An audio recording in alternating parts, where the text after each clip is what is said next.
Welcome to day 12 of our January Challenge 2019 and our final day of working on Lauren Scott's more complicated version or more intense version of Pure Imagination. And we've got all of a sudden another 3 lines today, but a lot of it you have done before. So the first couple of lines worth of this are absolutely notes and lever changes that you've dealt with before. I'll play through for you. We've just got the F sharp that we've had throughout. That's our only accidental. And we're doing this C, E flat going up to the G and B. I'll play it through to the end and then we'll talk it through. Okay, 1, 2.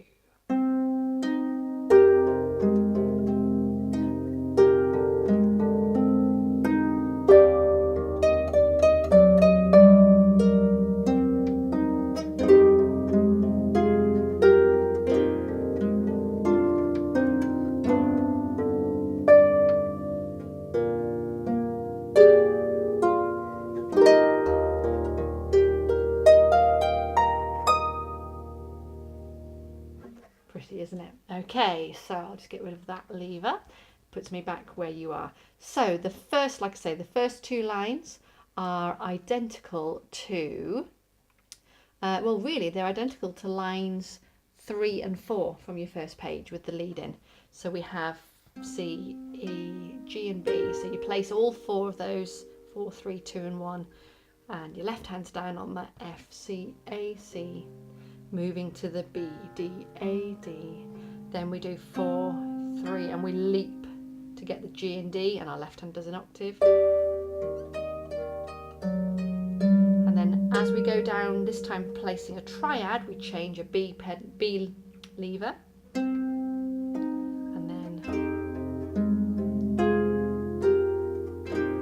then we're about to change an A lever. Look at that beautiful chord there. It's really positive and uplifting. Okay, and if you recall when we did this back on day 9, if I get rid of that A for a second and we do the B, as we change that lever, it's really good to do a little damp with the heel of your hand just as you're sort of reaching for the lever.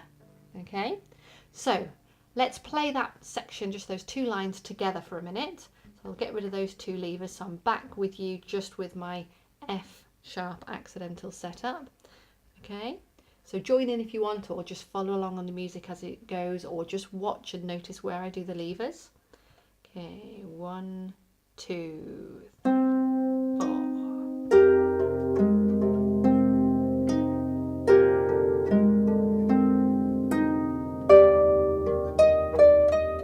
Lever change coming up.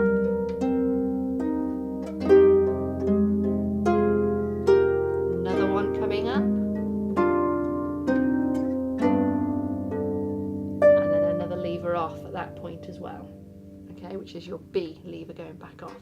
Well done. The trickiest lever change is that A natural, getting that A natural on and getting back for the G, D. But you have practiced that back on day 9, so hopefully you've worked really hard on keeping that and maintaining that, so it's the same skill again here. So as we go into our very last line, we now have, well, we've just taken that B off, so we should just have the F sharp that's been constant and the A natural, which is just below middle C. That should be all that's there. Our left hand is going to place a B octave, 4 and 1, and our right hand is going to place G with finger 3, A with finger 2, and this is an A flat, and thumb with D. I only mention that it's an A flat because you've just been playing an A natural in the previous bar. You haven't altered this lever up here at all, so you're fine. So we go left, left, right, maybe a little slightly less harsh than that. And then the F on its own, which leads us down to the E. But to get to that E, we need to fill out an arpeggio shape. Okay? So that we hear, do a nice bend, and you might roll that. But it would need to be a very fast roll, because actually what happens over the final bar in a bit is an arpeggiated run up in that chord. Okay, so we'll just do that section again, just these sort of 5 beats worth, going from the beginning of the last line, 3, 4.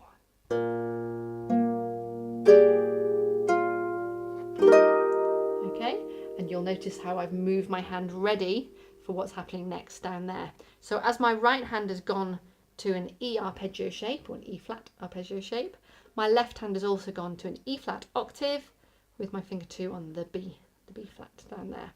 So I play my chord, and then straight away, because it's on the next quaver, my left hand goes 4, 2, 1. While that's doing that, my right hand is putting 3, 2 and 1 back on exactly the same notes it's just played. So I just miss off my 4 and I play 3, 2, and then my left hand jumps over to the F and G, and as I land on the E, suddenly we're now in semiquavers. E, F, G, my right hand's jumped over to the B and the high E. Now that run up is actually identical to what we learnt in day 6 at the end of our more straightforward version. So we have worked on this before.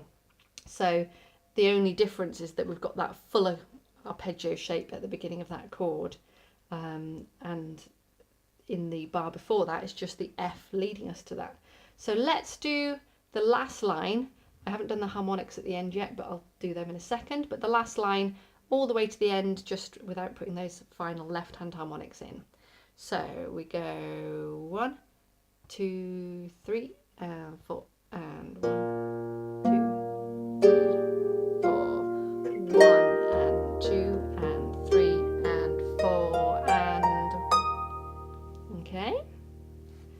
So we have that little, it feels like it's a little bit speeding up to the end. It's just more notes that they've put in.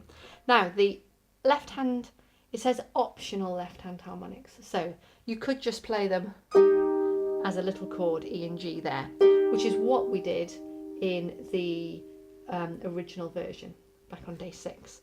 But if we do them as a harmonic, what we're going to do is we're going to use, because there's 2 of them and we need to get both of them, I personally like using the side of my hand to hit both strings at the halfway point, and then you pluck above. Okay, there we go.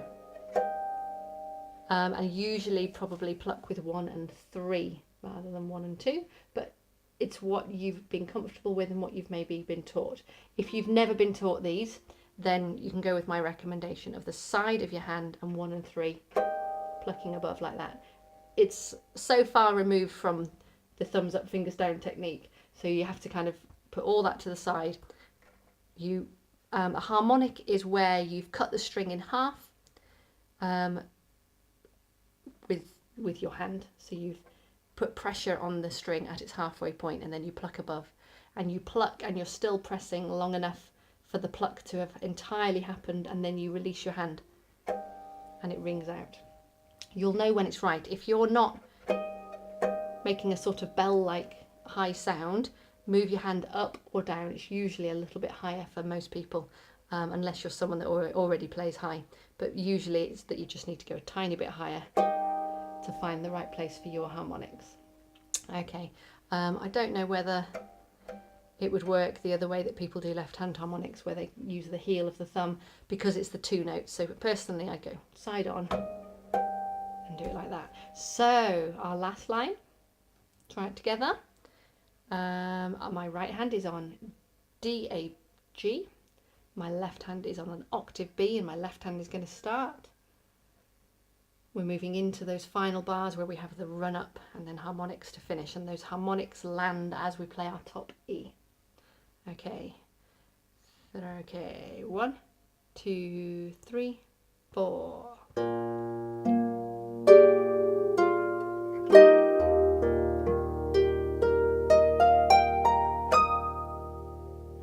Okay, so there's not a lot of time to get down ready for those harmonics, so that's going to be something to practice. And you might practice playing F, G, harmonics, F, G, harmonics.